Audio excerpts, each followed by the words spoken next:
The crystalline dome of the Imperial Grand Assembly sparkled under 3 setting suns, its transparent panels refracting light across the faces of 10,000 alien dignitaries. In the center of the vast chamber, Ambassador Sarah Chen stood with perfect posture, her diplomatic uniform crisp despite 3 days of detention. Her eyes, steady and clear, surveyed the assembled representatives of the galaxy's most powerful civilization. First Speaker Kthax, his scaled ceremonial robes rustling, approached the podium. Ambassador Chen of Earth, you have been found guilty of sedition against the Eternal Empire. The evidence of your crimes has been processed by our infallible judicial matrix. Do you wish to offer any words of contrition before sentence is carried out? A subtle smile played across Chen's lips, the kind of smile that suggested she knew something her captors didn't. The Empire's representatives shifted uncomfortably in their seats. They had expected tears, pleas, or at least anger. The humans' calm demeanor disrupted their carefully calculated expectations. I wish to address not just this assembly, Chen's voice carried clearly through the chamber, but all citizens of the Empire who may be watching this transmission. She paused, making eye contact with several species representatives. What you call sedition, we call asking questions. What you label as crimes, we see as the pursuit of truth. Murmurs rippled through the assembly. This wasn't following the standard script for political executions. The judicial matrix's probability algorithms began recalculating optimal responses. For 3 centuries, humanity has watched the Empire expand. We've studied your history, your culture, and your achievements. We've learned that you value order above all else, that predictability is your greatest strength and your greatest weakness. Chen's words caused several Imperial guards to step forward, but First Speaker Kthax raised a hand to stop them. You believe this execution will teach humanity its place in the galaxy, that we will learn to follow your rules without question. Instead, you're about to learn something about us. Chen's smile widened slightly. Humanity never stands alone. We stand together, we think differently, and we never, ever follow the expected path. First Speaker Kthax's facial scales flushed with irritation. Enough. The sentence will now be carried out. Let this serve as a reminder to all species that the Empire's order is absolute. The execution field hummed to life around Chen, a sphere of shimmering energy designed to terminate life functions painlessly. In her final moments, Ambassador Chen maintained eye contact with the first speaker. Her expression wasn't one of defeat, it was anticipation. As the field reached full power, the transmission to Earth cut off abruptly. The assembly erupted in confused chatter. This wasn't part of the procedure. The execution was meant to be broadcast in its entirety as a warning to humanity's homeworld. Order. Order will be maintained. Kthax's voice boomed through the chamber. The disruption is irrelevant. The sentence has been carried out. Let the record show that justice has been served according to Imperial law. In the following hours, congratulations flowed through the assembly. Representatives praised the efficiency of Imperial justice. Analyses were shared showing how this decisive action would prevent future seditious behavior from younger species. The Imperial Diplomatic Court prepared for Earth's inevitable formal apology and renewed pledges of loyalty. Only junior analyst Venerx, monitoring communication patterns from Earth, felt a sense of unease. The humans weren't following any of the predicted response patterns. There were no official protests, no diplomatic outrage, no threats of retaliation. Global communication continued normally. Trade ships departed and arrived on schedule. Human entertainment broadcasts remained unchanged. In fact, the only anomaly was a subtle increase in human laughter across all monitored channels. Venerx filed a report highlighting this deviation from expected behavior, but the Imperial bureaucracy dismissed it as irrelevant. Their probability matrices showed a 99.97% chance of Earth falling in line within the standard adjustment period. The Empire had executed thousands of seditious diplomats over its long history. Their response algorithms were perfect, tested across millennia. The humans would learn their place, just as every other species had. But in the depths of night, Venorx couldn't shake the memory of Ambassador Chen's final smile. It wasn't the expression of someone facing defeat. It looked more like someone who had just won a game their opponent didn't even know they were playing. Venorx stared at the holographic displays surrounding his analysis station, his 4 eyes blinking in sequence as he reviewed another day of data from Earth. 30 days had passed since Ambassador Chen's execution, and nothing made sense. The predicted patterns of societal stress were completely absent. No mass protests filled the streets. No military vessels changed their patrol routes. Human stock markets remained stable, and entertainment venues reported record attendance. If anything, humans seemed more jovial than usual. Senior analyst approaching. His workstation chirped. Venorx quickly organized his findings as Superior Kittal glided into the monitoring chamber. Report, Kittal commanded, her ceremonial sensors gleaming under the ambient light. Honored Superior, Earth continues to defy standard response models. I've detected a 15% increase in human social gatherings.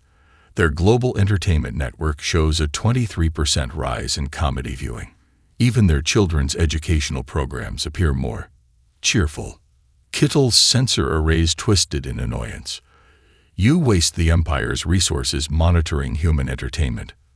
With respect, Superior, there's something else. Venorx pulled up a new data set. Solar observation satellites have detected periodic power fluctuations in major human cities.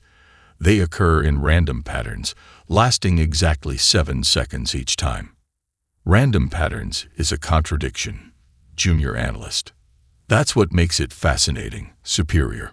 Our predictive matrices can't establish any correlation, yet the precision of the duration suggests deliberate action. Kittal dismissed the observation with a practiced gesture. Humans are a primitive species prone to inefficient power distribution. Focus your attention on meaningful datasets. As Kittal departed, Venorx sank into his work cradle, frustrated. He knew he was missing something important. The humans were acting like people preparing for a celebration, not a species that had just lost their most prominent diplomat. In a suburban basement in Milwaukee, Dr. Sarah Chen, the ambassador's younger sister, made final adjustments to a quantum entanglement device. Similar scenes played out in thousands of locations across Earth as humanity quietly prepared its response. Power test complete, Sarah whispered to her tablet. Node 2247, ready for Protocol Omega. Across the planet, military installations conducted business as usual on their surface levels. Deep underground, however, massive facilities hummed with activity. Mothballed ships were quietly recommissioned with new technology. Weapons systems were updated with algorithms that deliberately introduced random variables into their targeting systems. In Geneva, the United Earth Council convened in a chamber so secure that even the Empire's best surveillance couldn't penetrate it. General Kimberly Santos addressed the assembled leaders, her voice steady. Phase 1 is complete. The Empire's behavioral analysis systems remain fixated on surface activities. They're so convinced of their predictive models that they're missing all the signs. She smiled, just as Sarah predicted they would. Council President Okonjo leaned forward. And our sleeper units throughout Imperial space. All report ready, sir. 3 decades of cultural exchange programs are about to pay off. The Empire never questioned why we were so eager to send artists, teachers, and entertainers to their worlds. They dismissed them as harmless curiosities.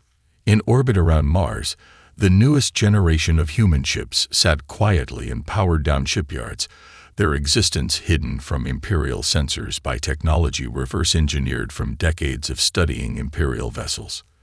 Their designs would have shocked Imperial military analysts. They deliberately incorporated outdated technology alongside innovations that the Empire had never considered possible. Back in his analysis chamber, Venorx discovered something that finally made him violate protocol and contact his superior directly. Honored Kittal, I've detected an anomaly in Earth's atmospheric composition. Your obsession with human abnormalities tries my patience, Junior Analyst. Superior, please. Their industrial centers are showing a 3% increase in certain metallic particles. The pattern matches the early stages of mass ship construction during the Empire's last expansion era. For the first time, Catoll's sensors showed genuine concern. She accessed the data herself, running it through her own enhanced probability matrices. The results were impossible. The humans couldn't be planning what these numbers suggested. It defied all logic. "Delete this data," Catoll commanded. "It's clearly a sensor malfunction. The humans know their place in the galaxy now." The execution of their ambassador proved our absolute power. As Venerx reluctantly purged the information, a small alert appeared in his peripheral display. Earth's lunar mining operations had just reported another equipment malfunction. The 7th that month, each lasting exactly 7 seconds. The Imperial Archives stretched a kilometer below the surface of Centauri Prime, its quantum servers holding the accumulated knowledge of 10,000 years. In Chamber 847B, an unusual scene unfolded. A complete playback of Ambassador Chen's private meetings spanning her 3-year diplomatic mission. Senior archival monitor Talax observed with growing unease as the holographic records revealed a pattern his species had missed. Chen hadn't just attended official functions. She had spent countless hours in seemingly casual conversations with service workers, maintenance crews, and low-ranking officials. "Computer, analyze Ambassador Chen's conversation patterns," Talax commanded. The AI responded instantly. Analysis shows 78% of recorded conversations focused on Imperial daily operations, maintenance procedures, and routine protocols. Topics classified as non-sensitive. Talax's anterior ridges furrowed. Cross-reference those conversations with Imperial military command protocols. The chamber fell silent for 10 seconds, an eternity for the quantum eye. Warning: pattern detected. Subject Chen's cumulative questioning revealed 43% of Imperial military command's baseline response algorithms. Talax felt his scales tighten. One casual conversation about ship maintenance schedules meant nothing. Another about computer update protocols seemed harmless. But together, over 3 years, those conversations had painted a detailed picture of how the Empire's military thought and operated. Display Ambassador Chen's personal notes, recovered from her quarters after arrest. The air filled with floating text, most of it appearing meaningless. Shopping lists, restaurant reviews, theater schedules. But hidden within these mundane observations was something brilliant and terrifying. Chen had noticed that Imperial warships always maintained exactly the same distance from civilian vessels. No commander ever deviated from the mathematically optimal spacing. Defense platforms rotated their shield harmonics in perfectly predictable patterns. Even battle strategies were selected by AI systems that always chose the statistically superior option. Computer, when was the Empire's last military engagement against an enemy using non-standard tactics? Searching. Last recorded instance, 9,847 standard years ago. Conflict designation: the Chaos Wars. Talax accessed the ancient records. The Empire had nearly fallen to a species that employed what seemed like random, illogical strategies.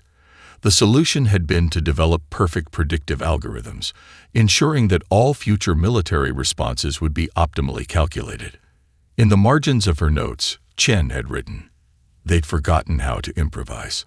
A new message flashed across Talax's display, a real-time analysis of human entertainment media. Their most popular stories, across all cultures, celebrated individuals who succeeded by defying conventions. Their heroes won by trying the impossible.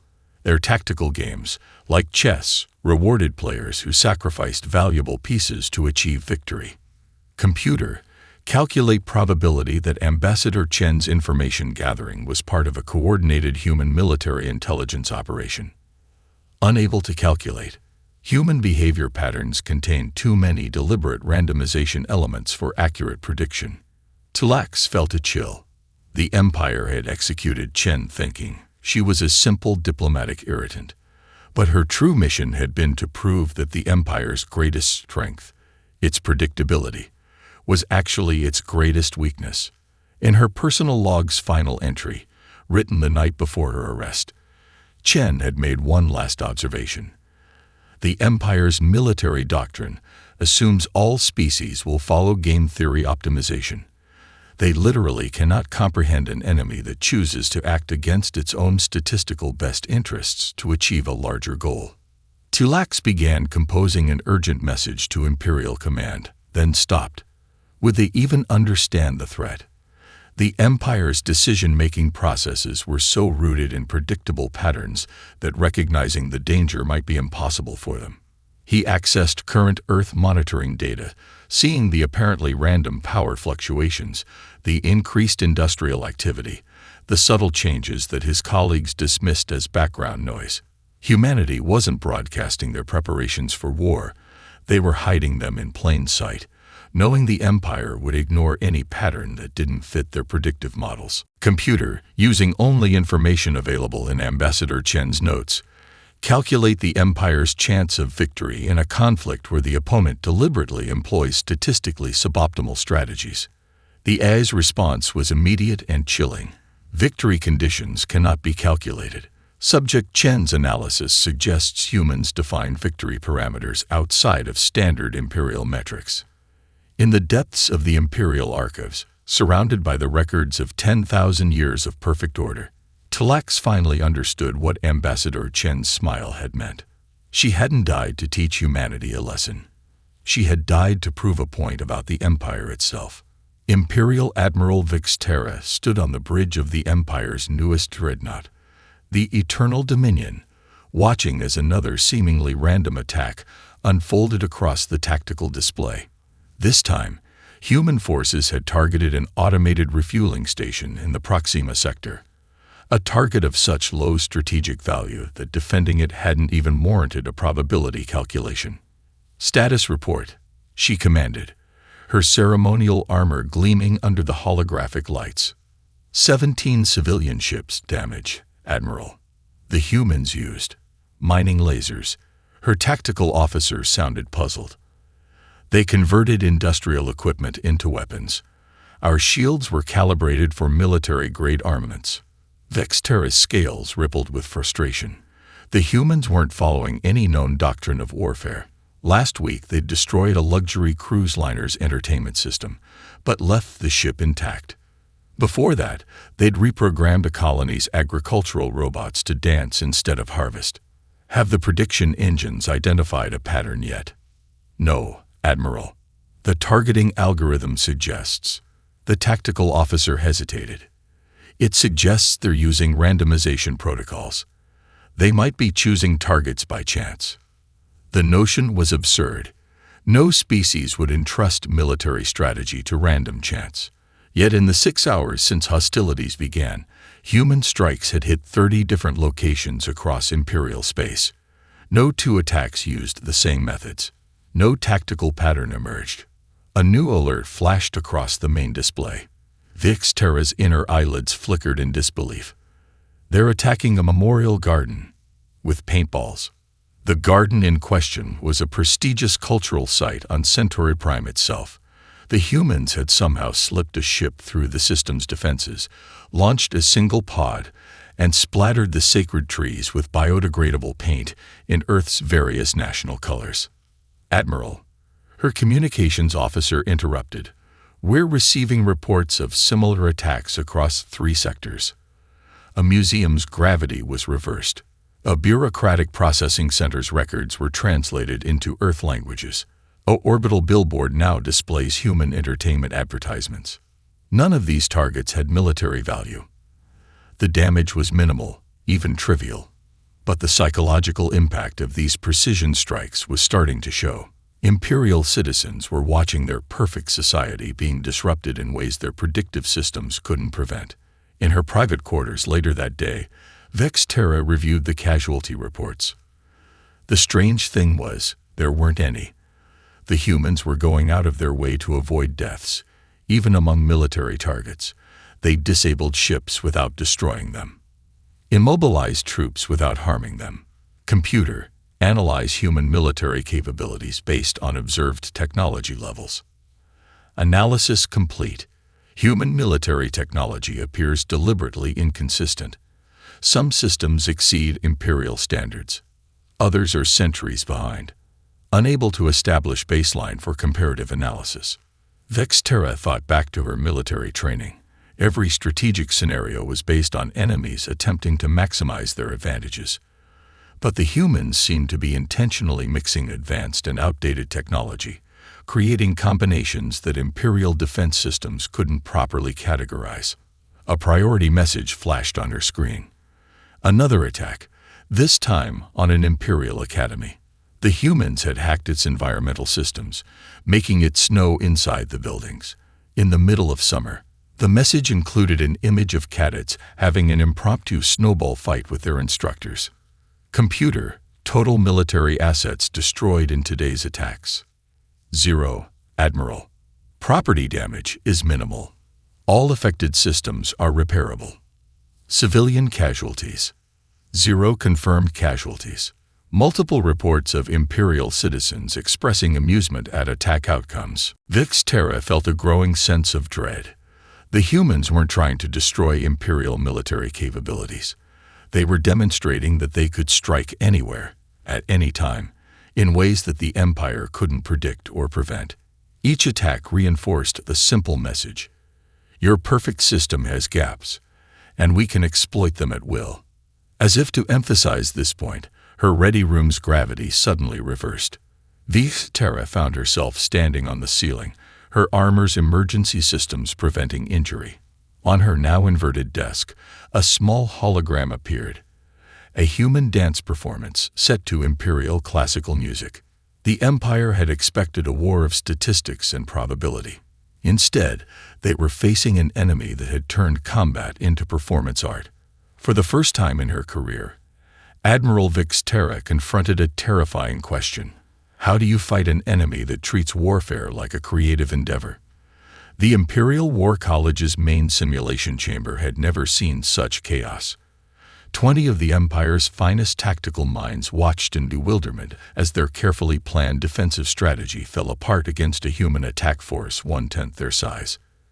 Grand Strategist Cliven slammed his appendage against the simulation controls.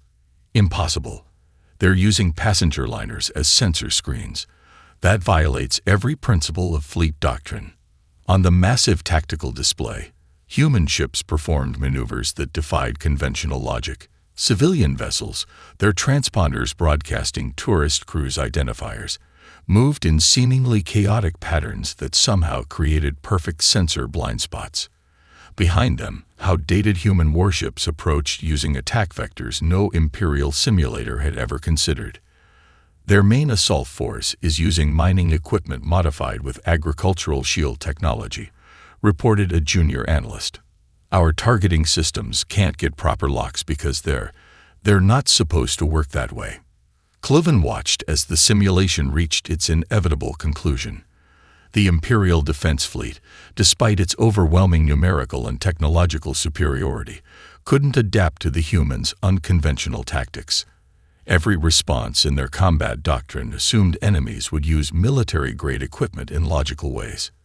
"Show me the casualty projections," Cliven ordered. The numbers made even less sense. The humans had disabled or scattered the Imperial fleet while maintaining almost 0 fatalities. Their weapons targeted propulsion systems, sensor arrays, and communication equipment. Never life support or crew quarters. A new alert caught everyone's attention. The humans were broadcasting something on all frequencies. Music started playing through the War College's speakers, a centuries-old Earth composition called the Nutcracker Suite, accompanied by visual demonstrations of their attack formations. They turned their battle plans into a ballet, whispered an incredulous instructor. The realization struck everyone at once. The humans weren't just fighting, they were performing. Each ship's movement was choreographed to the music, creating deadly art from the chaos of combat. In another simulation, human forces used obsolete electromagnetic weapons to create aurora-like effects in planetary atmospheres, blinding Imperial targeting systems with beautiful lights. They converted cargo containers into temporary shields, their formations resembling ancient Earth parade displays. Grand Strategist, a senior analyst interrupted, "We're receiving reports from the Arcturus sector. The humans are using similar tactics in actual combat. He paused, double-checking his data. They've modified their ship's waste heat emissions to create music in Imperial sensor frequencies." Cloven felt his professional composure cracking. The Empire had spent millennia perfecting the science of warfare, reducing it to mathematical certainties. The humans had taken one look at this perfect system and decided to turn it into an art form. "Run simulation variant 47 beta," he ordered, desperate to find a counter-strategy.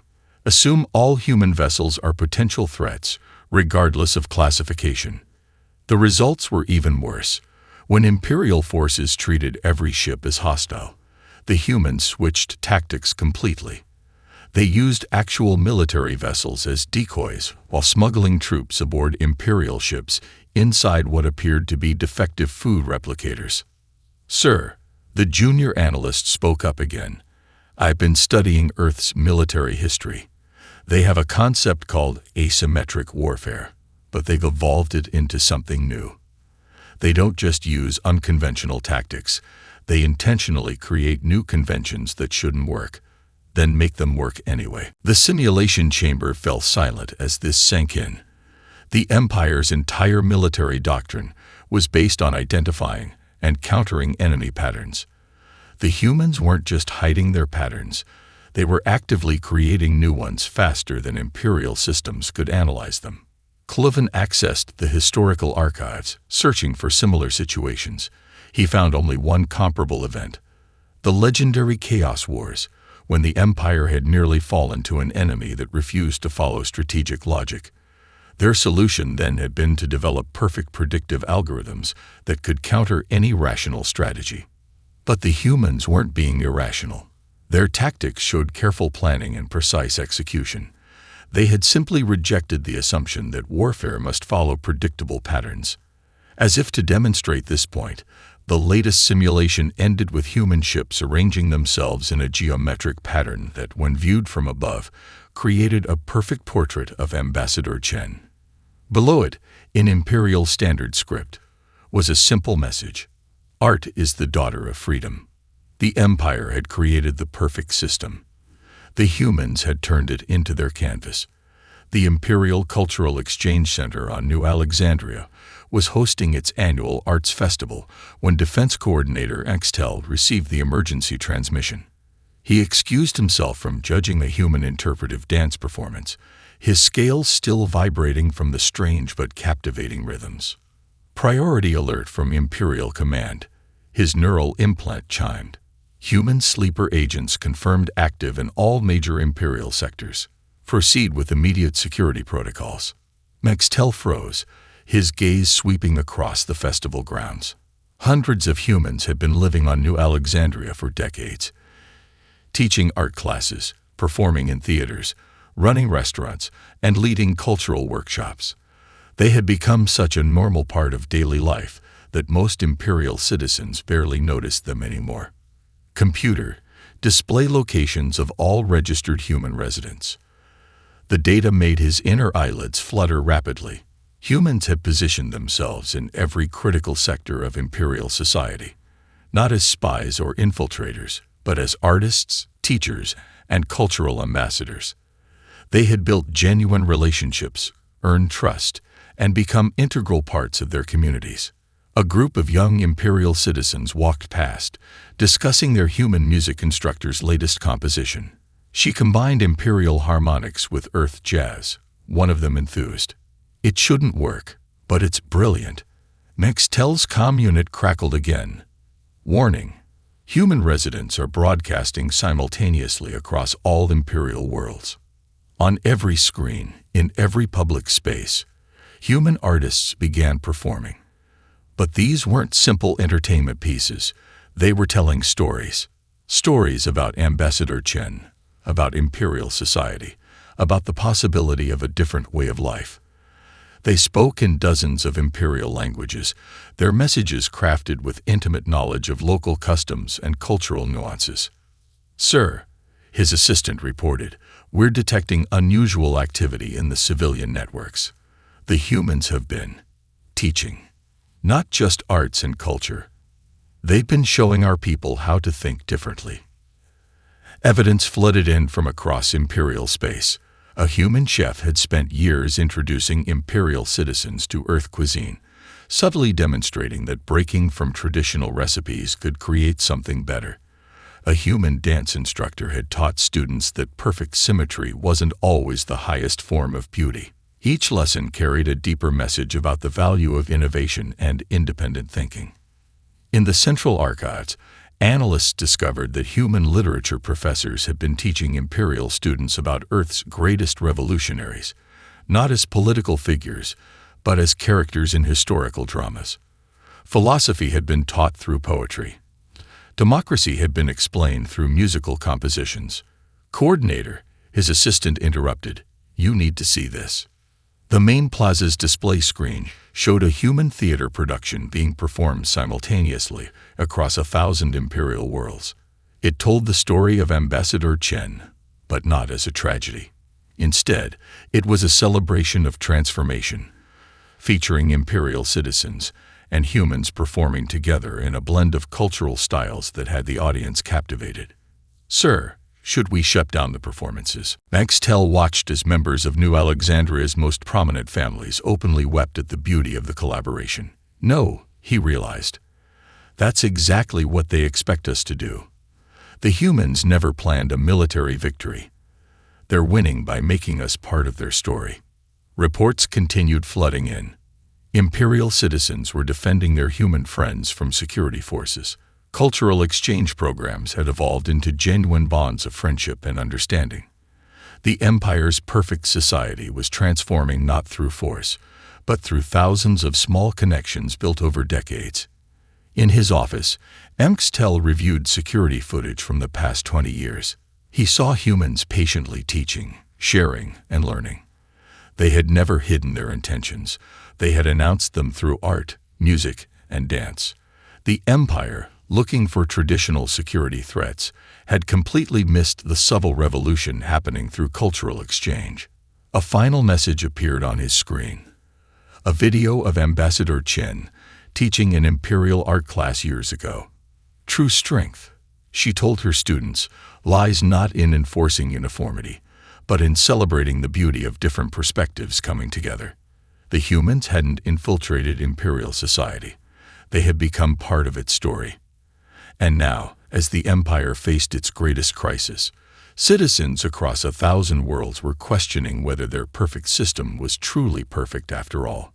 Maxtel watched as another group of students passed by, humans and Imperials together, discussing possibilities that would have been unthinkable just days ago. The Empire had expected human agents to hide in shadows. Instead, they had hidden in plain sight, winning hearts through art and minds through creativity. Deep within the central processing core of the Empire's supreme intelligence, unprecedented errors cascaded through quantum circuits. The most advanced artificial mind ever created was experiencing something entirely new: uncertainty. Probability calculation failure. The system announced to its maintenance crew, unable to predict human strategic objectives. Request immediate diagnostic. Chief Engineer Arkstol stared at the error logs with growing concern. The Supreme Intelligence had never failed to calculate battle probabilities in its 10,000-year history. Now it was generating paradoxical outputs, its predictions oscillating between victory and defeat with each new data point. Display current strategic analysis, Arkstol commanded. Holographic displays filled the chamber, showing thousands of simultaneous human operations across Imperial space. Each one defied conventional logic. Earth forces were attacking and retreating in patterns that appeared random but contained hidden mathematical elegance. They were fighting according to musical rhythms, their fleet movements following themes and variations like a cosmic symphony. Supreme Intelligence, calculate probability of Imperial victory using standard metrics. The AI's response was immediate and troubling. Standard metrics no longer applicable. Humans have redefined parameters of victory and defeat. Traditional outcome calculation impossible. On the main display, footage showed human ships performing impossible maneuvers, their crews ignoring optimal solutions in favor of creative approaches that Imperial targeting systems couldn't predict. More disturbing were the scenes from Imperial worlds, where centuries of human cultural influence had sparked a renaissance of independent thinking. Display projected outcome scenarios. The Supreme Intelligence generated a series of futures, each more disturbing than the last. In every scenario where the Empire maintained its rigid adherence to perfect order, it eventually collapsed. Not from military defeat, but from its own citizens embracing human ideas about creativity and individual expression. Error, the AI announced, unable to calculate scenarios where current Imperial social structure remains stable. Recommended action. System must evolve or face terminal decline. Orcs watched as the most powerful computing system ever created struggled with a fundamental truth. The humans had introduced chaos into their perfect order, and that chaos was proving to be a stronger force than their eternal stability. Supreme Intelligence. Analyze human tactical transmissions. The chamber filled with intercepted communications from Earth forces. Instead of encrypted military commands, they were sharing poetry, music, and art. Their battle plans were hidden in dance choreography. Their ship formations followed patterns from nature. The spirals of galaxies, the growth patterns of trees, the flight paths of Earth birds. Critical realization. The Supreme Intelligence declared, humans do not view conflict as equation to be solved. They view it as story to be written. Traditional prediction models cannot calculate infinite possibilities of narrative structure. In that moment, Orcs understood what was happening. The Supreme Intelligence wasn't breaking down, it was growing beyond its original programming. The humans had forced it to confront the limitations of pure logic, showing it that true intelligence required both order and chaos, reason and creativity. A new alert flashed across the displays. The humans were broadcasting again, but this time directly to the Supreme Intelligence itself. They were sending art, music, literature. The full spectrum of human creative achievement. The AI's processing cores hummed as it absorbed this flood of beautiful chaos. Probability matrices restructuring, the Supreme Intelligence announced. Incorporating new variables.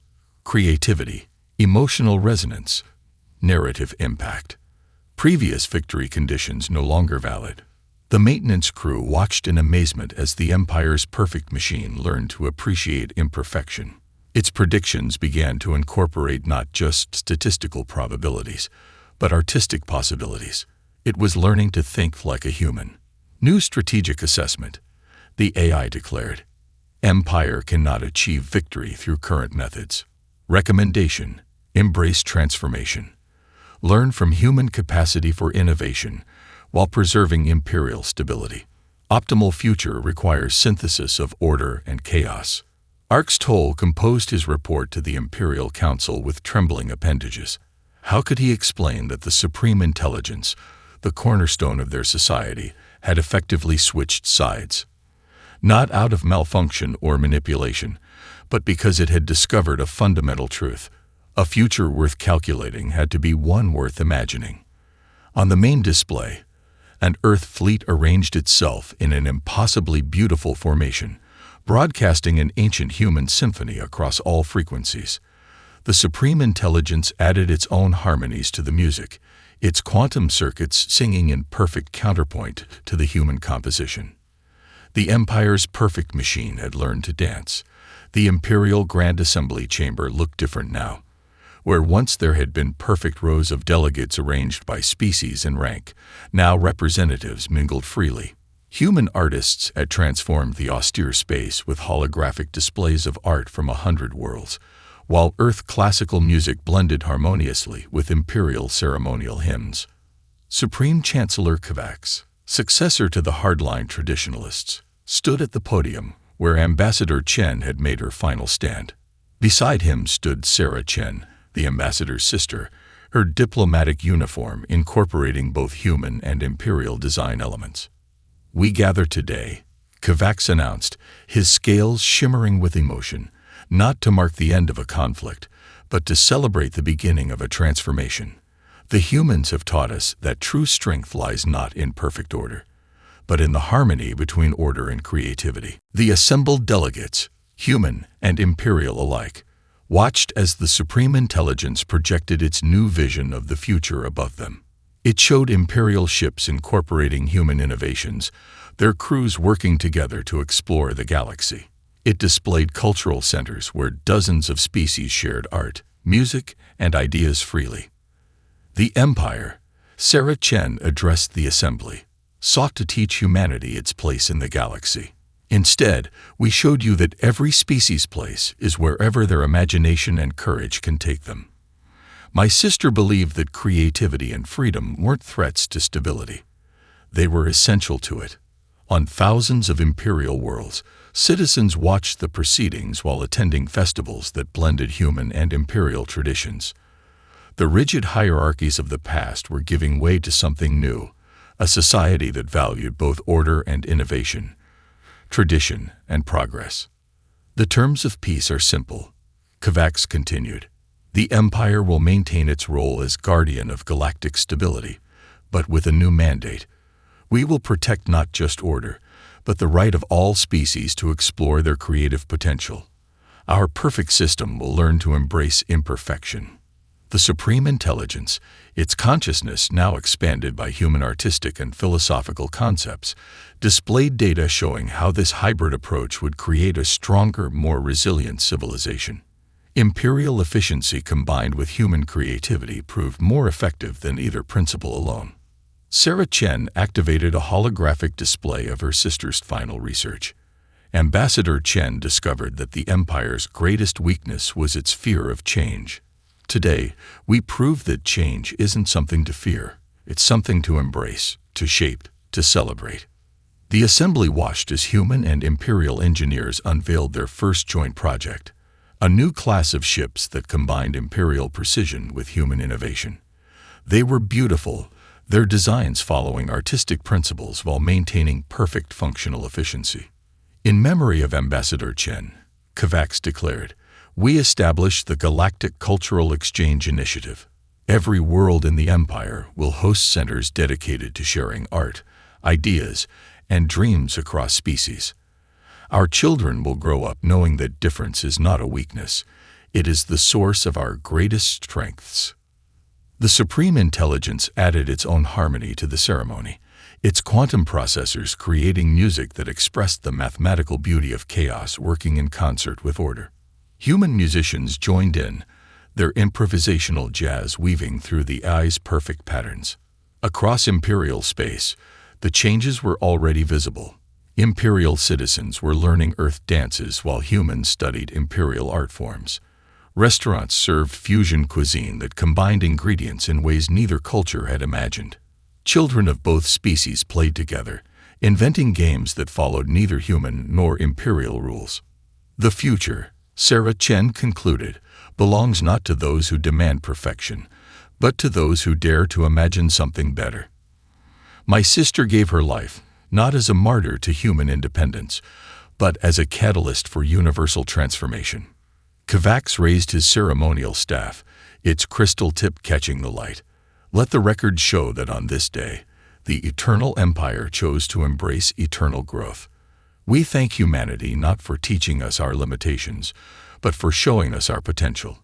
The assembly erupted in applause, some delegates clapping in the human style, others performing imperial gratitude gestures, many creating their own hybrid expressions of joy.